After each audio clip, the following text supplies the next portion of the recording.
အဲ့တော့စိတ်ရဲ့အတွေးလို့ဆိုတာဟာစိတ်ကဆောင်ရွက်တာတော့မဟုတ်ဘူးစိတ်ရဲ့အတွေးဆိုတာအားလုံးဘုရားဘာသာဝင်သူတော်တွေကတော့အတွေးဆိုတဲ့စကားလုံးကိုပါဠိဘာသာအားဖြင့်အနည်းဆုံးပြောရင်ဝိတက်ညာဝိတက်တရားလေလို့အိပ်မပြောဘူးတဲ့လူကြီးတွေပြောတော့ကြားမကြလိမ့်မယ်နော်ဝိတက်ဆိုတာအတွေးကိုပြောနောက်လည်းရှင်ပါရမှာကြည့်လိုက်မယ်ဆိုရင်လည်းသမ္မာသင်္ကပ္ပဆိုတဲ့နာမည်နဲ့ဟောထားတာရှိတယ်မှန်ကန်စွာတွေးတောစေခြင်းမှုမှန်ကန်စွာတွေးတောခြင်းဆိုတဲ့သမ္မာသင်္ကပ္ပဆိုတာပါအဲ့တော့သင်္ကပ္ပဆိုတာနဲ့ဝိတက်ဆိုတာနဲ့ဟာစကားလုံးချင်းမတူပေမဲ့သဘာဝတရားတစ်ခုတည်းကိုပေါ်ပြတာအချင်းတူပဲဝိတက်ကိုပြောတယ်အဲ့တော့ဘုန်းကြီးတို့တွေရဲ့စိတ်မှာအတွေးတွေရှိတယ်လို့စိတ်ကတခြားအတွေးကတခြားဒီလိုပဲခြားပြီးသိဖို့လိုတယ်နော်မှန်ပါဗျာအဲ့ဒီကြတော့စိတ်ကိုရှင်းရှင်းအောင်လုပ်တဲ့အခါမှာတချို့အတွေးတွေကိုထိန်းချုပ်ပေးဖို့လိုအပ်တယ်တချို့အတွေးတွေကိုအားကောင်းအောင်လုပ်ပေးဖို့လိုအပ်တယ်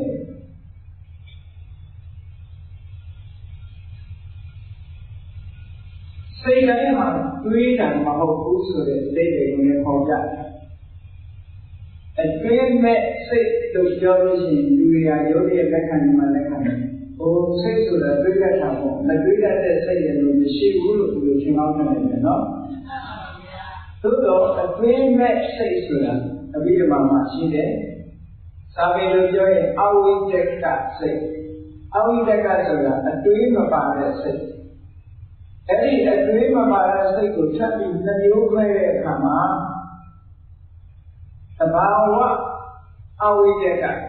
သင်္ကိုကအတွေးမဲ့တဲ့စိတ်ပြောတာတစ်ခုဘာဝနာဗလအဝိတ္တက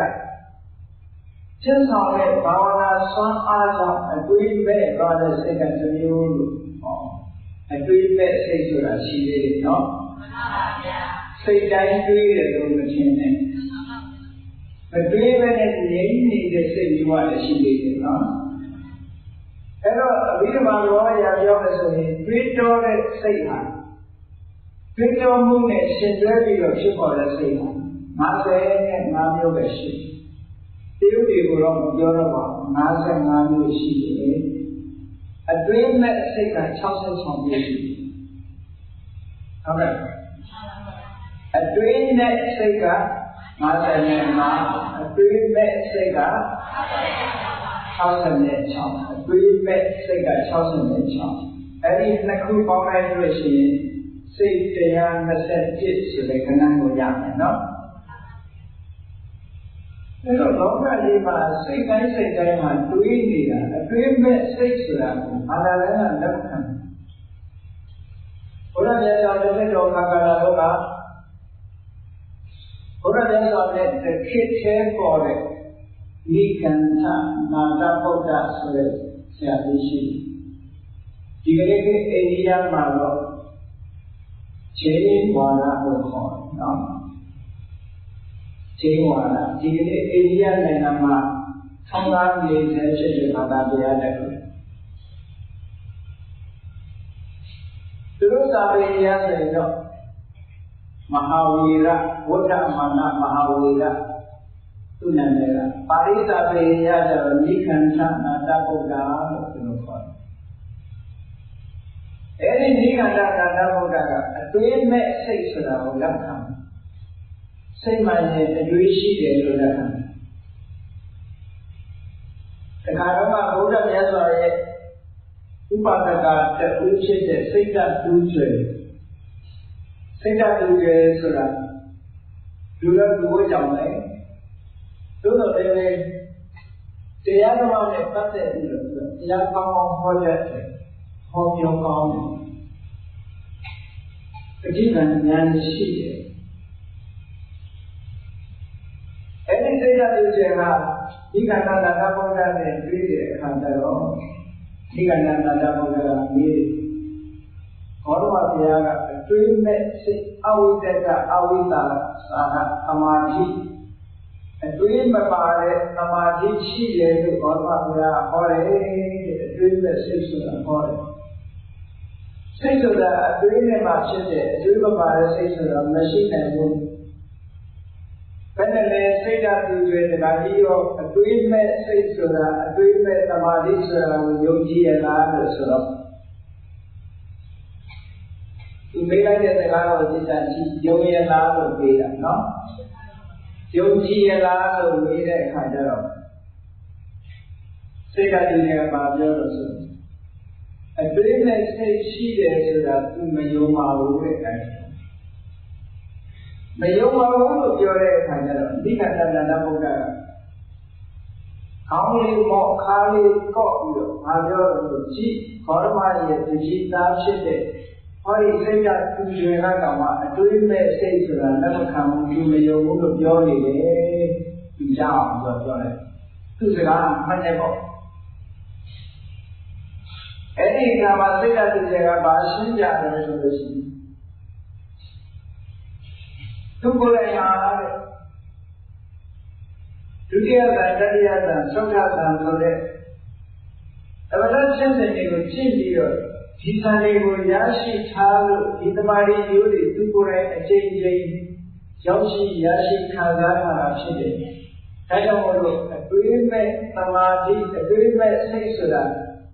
သူကိုယ်တိုင်သိတယ်လို့သူကပြောတာယုံတာမဟုတ်ဘူးသူကိုယ်တိုင်သိတာဟုတ်ကဲ့သူမယုံဘူးဆိုတာသူကိုယ်တိုင်သိတယ်။လောကမှာလူတွေကကိုယ်ကိုယ်တိုင်မသိရင်သူပြောနဲ့လက်မခံရဘူးလား။ကိုသိတာမဟုတ်ကိုသိတာမဟုတ်ဆိုစာထဲမှာပါတယ်ဘယ်သူကပြောတာဟိုဒါလည်းပဲလက်ခံရတယ်လေအဲ့တော့စိတ်ဓာတ်တွေပြန်ပြောတယ်မယုံဘူးဆိုတာတဲ့အတွင်းမဲ့စိတ်အတွင်းမဲ့သမာဓိရှိတယ်ဆိုတာသူကိုယ်တိုင်အချင်းချင်းရရှိဘူးလို့ကိုယ်တိုင်သိတာဒါကြောင့်မယုံဘူးပြောတာပါလို့ဆိုဒီကတ္တနာတဘုရားအဲ့ဒီမှာခြေသားမှာစိတ်ဓာတ်တွေကအလုံးကောက်ချစ်တယ်ဆိုပြီးဘာဖြစ်လဲလို့ဆိုသူစကားကိုလက်ခံတယ်လို့ထင်သွားတာဟုတ်သူမျက်စိလဲသွားတာ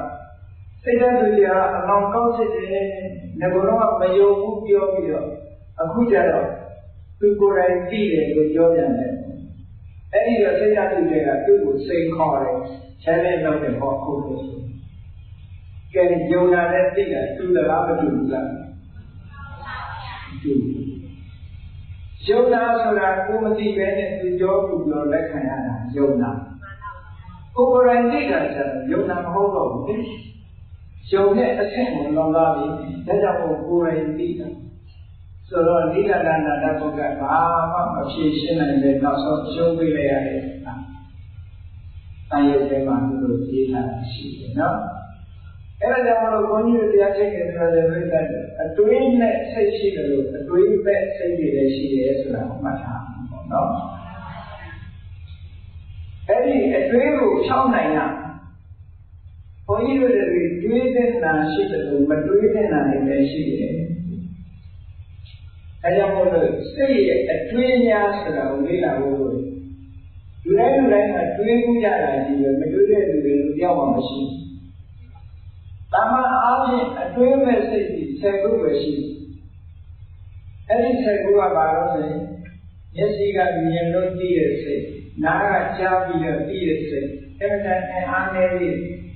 နှာခေါင်းက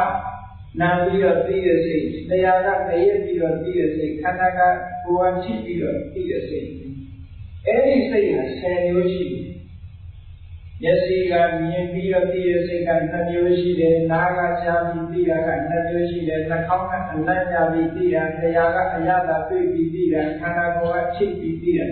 2မျိုးစီဆိုတော့ငါနှစ်ပြီးဆိုတော့ပြောပါတော့အဲ့ဒါကအတွေးမဲ့စိတ်တွေဒုက္ခလို့သိစိတ်။ဉာဏ်နဲ့စိတ်တွေကတော့အတွေးနဲ့စိတ်တွေရှိတယ်ကဲတွေးတိုင်းကောင်းမလားမကောင်းတဲ့အတွေးတွေကို